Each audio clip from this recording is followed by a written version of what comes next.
పచ్చని పొలాలు, మంచితనంతో నిండిన మనుషులు, అందరూ ఒక కుటుంబంలా ఉండే ఊరు అదే రామాపురం. ఈ ఊరికి ఒక ప్రత్యేకత ఉంది. ఎలాంటి గొడవైనా కోర్టుకు వెళ్ళదు. ముందుగా ఊరి పెద్ద దగ్గరకే వస్తుంది. ఎందుకంటే ఆయన ఇచ్చే తీర్పు దేవుడి తీర్పుల న్యాయంగా ఉంటుంది.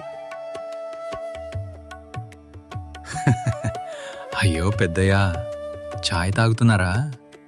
లేక తీర్పులు కూడా ఛాయ్తోనే ఇస్తారా? రా చిన్నయ్య, నువ్వు రోజు జోకులు వేయకపోతే ఈ ఊరికి సూర్యుడు కూడా ఉదయించడు. అదే పెద్దయ్యా, నేను లేకపోతే ఈ ఊరు సైలెంట్ సినిమా అయిపోతుంది.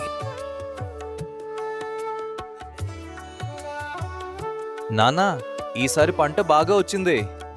అవున్రా, దేవుడు కరుణించాడు. ఈ పంట అమ్మితే అప్పులన్నీ తీరిపోతాయి.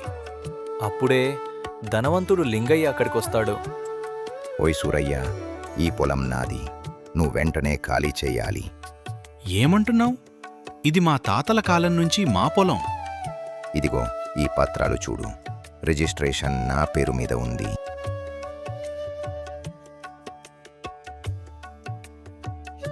అయ్యో, ఇన్ని సంవత్సరాల తర్వాత ఈ గొడవేంటి? సూరయ్య మంచి మనిషి, అతడు అబద్ధం చెప్పడు. నిజం కాగితాల్లో ఉంటుంది, మాటల్లో కాదు. మన దగ్గరున్నది ఒక్కటే ఆస్తి. అదే పోతే మనం బతకడం ఎలా అండి?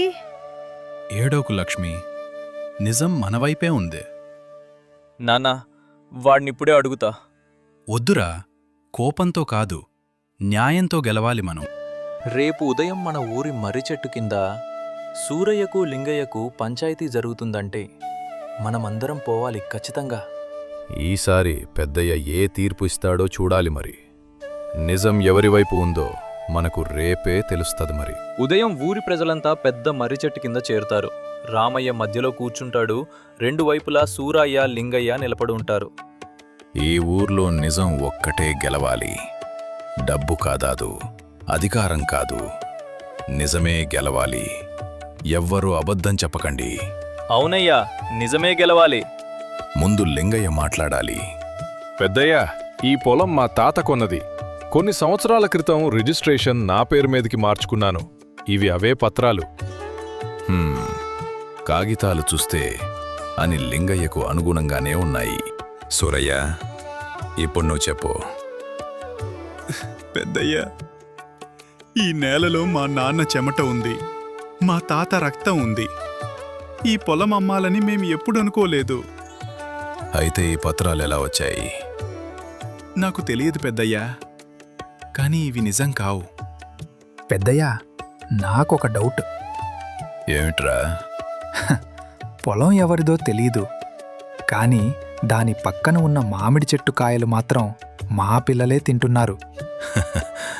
ఎరా, నువ్వు ఒక్క నిమిషం కూడా సీరియస్గా ఉండలేవా?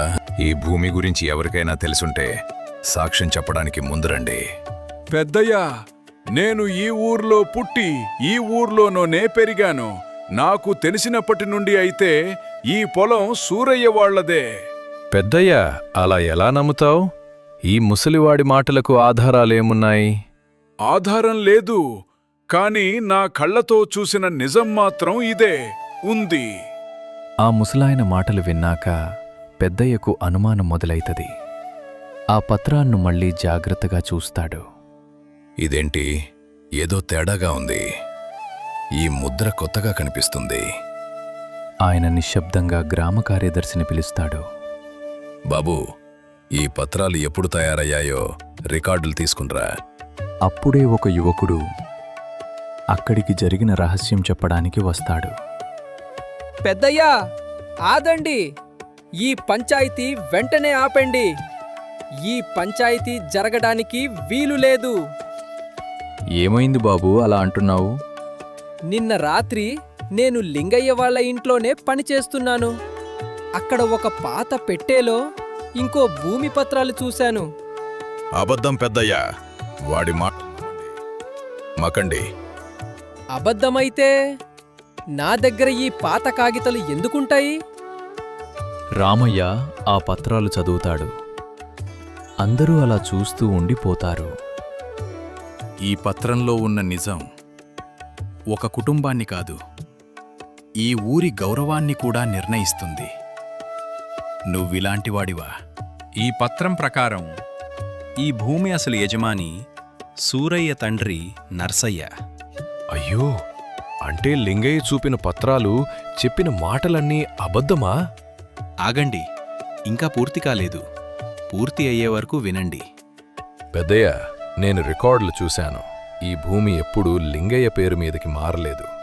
అయితే ఈ పత్రాలు ఎలా మరి? ఇవి లింగయ్య తయారు చేసిన నకిలీ పత్రాలు. వీటిపై ఉన్న ప్రభుత్వ ముద్ర కూడా నాకిలేదే. లేదు పెద్దయ్య, నేను నిజం చెప్పు లింగయ్య. ఇప్పటికైనా నీ దొంగ అబద్ధపు మాటలు ఆపు. అవును పెద్దయ్య, నేను తప్పు చేశాను. ఎందుకు చేశావు లింగయ్య ఇలాంటి పాడు పని? నా కొడుకు నగరంలో పెద్ద వ్యాపారం పెట్టాలని అన్నాడు. అయితే ఇప్పటికే చాలా అప్పులయ్యాయి. డబ్బు కోసం ఈ పొలం నా పేరు మీదకి చేసుకోవాలని అనుకున్నాను.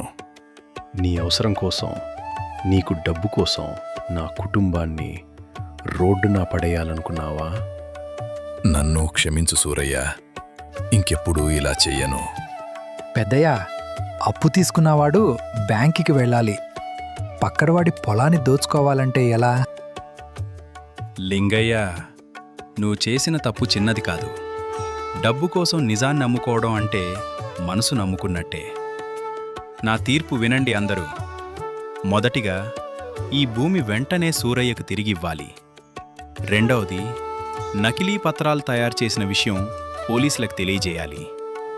మూడవది, లింగయ్య చేసిన తప్పుకు పశ్చాత్తాపంగా ఊరి చెరువుగట్టు మరమ్మతులకు తన సొంత డబ్బుతో సహాయం చేయాలి. పెద్దయ్యా, నాకు నా పొలం తిరిగి వస్తే అంతే చాలు. లింగయ్యకు జైలు శిక్షలు వద్దు.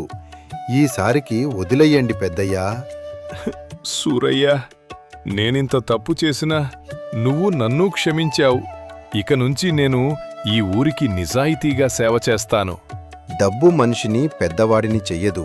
నిజాయితీ, న్యాయం, మంచి మనసే మనిషిని గొప్పవాడిని చేస్తుంది. అబద్ధంతో గెలిచిన విజయం కొద్దీ రోజులే ఉంటుంది. కాని నిజం ఆలస్యమైనా తప్పకుండా తెలుస్తుంది.